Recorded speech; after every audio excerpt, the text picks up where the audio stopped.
this party started? Well, let's get this party started. Well, with everything that's happening in the world right now, it sure is easy to dream on some warm summer nights, being outside, listening to a concert in a crowd of people, and hopefully that's what we will be seeing very soon, as that is, of course, the experience the Saskatchewan Jazz Festival brings to us each and every year, and they've got a new person who's leading them into the future who will be making those plans. Very happy today to be joined by Shannon Jostal, who is the new executive director, been in the job for about a week and a half now. Shannon, thanks for joining me today. Looking at your resume, you have a very diverse background. You've done a lot of different things in the entertainment industry, and I think that'll serve you well in this role because, of course, the Jazz Festival is it's a diverse event. Do you mind telling us a little bit about yourself and what you bring to this role? Sure. As you say, I do have a fairly diverse background in entertainment. I've worked with everything from music to comedy to theater to Thunder from Down Under from the Vegas Strip. I've worked with a little bit of everything. I started out at the Creative City Centre in Regina, which is a 50-seat venue, and then I've worked my way through the industry. I spent the last 5 years with Siga Casinos doing all of their entertainment buying, and now I find myself here with the Jazz Festival, which is really a dream job, and I'm very excited for the opportunity. What is it about this job that appealed to you so much? Why did you want to take on this challenge? Well, I think the Jazz Festival it's the premier summer event in Saskatoon. It is such a community staple, and it has a real feel of the province and a real connection to that pulse, and that's something that I really wanted to be involved with. Absolutely.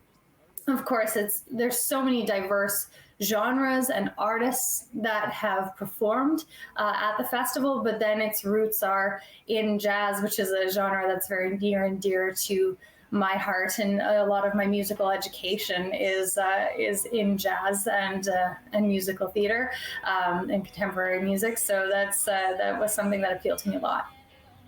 For sure. Let's talk a little bit about the situation, of course, we're all dealing with now with the pandemic ongoing now, and it's definitely affected the festival over the last couple of years. And I'm guessing in some ways you have to make contingency plans for it to affect this year's festival. Just how are you approaching that as we hopefully make our way towards summer? Yeah, I like to say that I am a prepper, not a planner.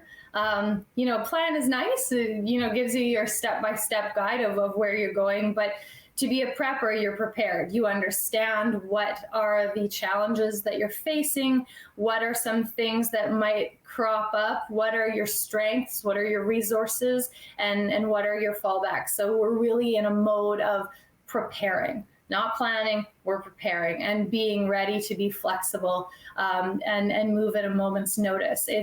It's a great balance, I think, for every single arts organization in the country right now. Anyone in the entertainment industry is feeling this so keenly that we just have to be so prepared, and we have to do what we can to keep our organizations, keep our arts communities thriving, but also keep our audiences safe, and make sure that we are doing everything we can to balance those things and those realities. So it's a lot of listening to the news, listening to what's developing, and really keeping our ear to the ground and doing what needs to be done. And with any luck, sometime hopefully in the near future, things will at least be somewhat back to normal, and we can have somewhat more of a traditional festival. Do you have a vision? Do you have a long range plan of what you would like this festival to look like moving forward as we look down the road in the years to come?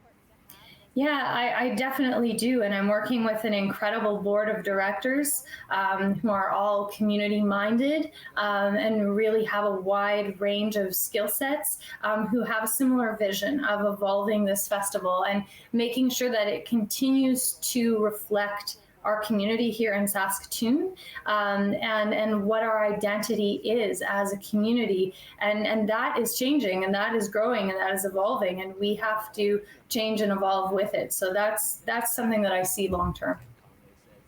Excellent. Well, certainly want to wish you good luck in the new role. Congratulations on it. Thank you. You've certainly been thrown into the fire here in challenging times, but definitely looking forward to seeing what the future holds for the festival. That's awesome, and I appreciate the support and the well wishes. Thank you, Shannon. Take care. You too. Thank you.